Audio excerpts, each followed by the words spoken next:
En fait, c'est pas 100%.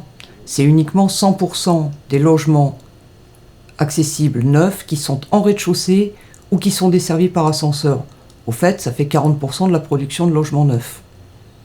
Après, la production de logements neufs, ça représente 1% du parc immobilier. Donc 40% de 1%, vous voyez déjà le choix que ça fait.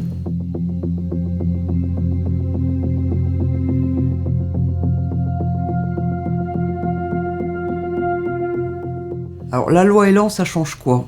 On va passer de 100%, vous avez vu qu'ils sont 40%, à 10%, c'est-à-dire 90% de pertes. Et ce qui va représenter grosso modo pour le parc HLM, 2300 logements accessibles neufs chaque année de plus. Ça représente à peu près un logement pour 30 000 habitants. Parmi ces 30 000 habitants, on en a 160 qui vont faire un accident de santé invalidant. C'est un AVC, c'est un col du fémur, c'est voilà, toute chose du même type. Et il y aura aussi parmi ces 30 000 habitants, 1800 personnes âgées de 80 ans et plus.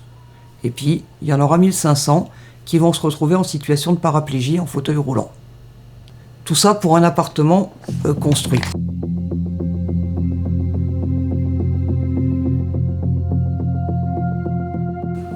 C'est pas aux valides qui certainement m'écoutent que je vais expliquer que c'est déjà compliqué de trouver un logement pour n'importe qui. Faut trouver le bon quartier, il faut trouver la proximité avec l'école, les commerces, le médecin, enfin toutes ces choses-là. Alors vous imaginez pour nous. Mais en plus, avec le logement évolutif, il va falloir qu'on trouve le financement.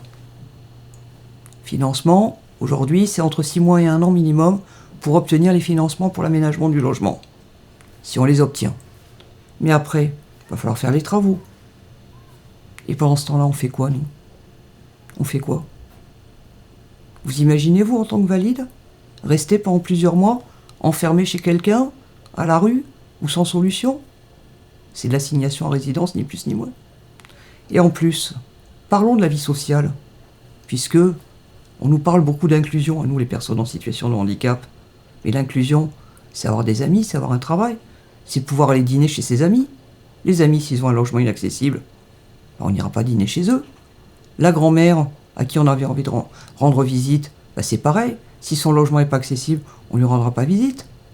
Donc on va rester encore les parias de la société pendant combien d'années ? Vous accepteriez de vivre dans ces conditions ? Sous prétexte que vous êtes malade ? Vous êtes handicapé ? On n'a pas choisi. C'est quoi cette inclusion ? C'est de l'assignation à résidence, ni plus ni moins.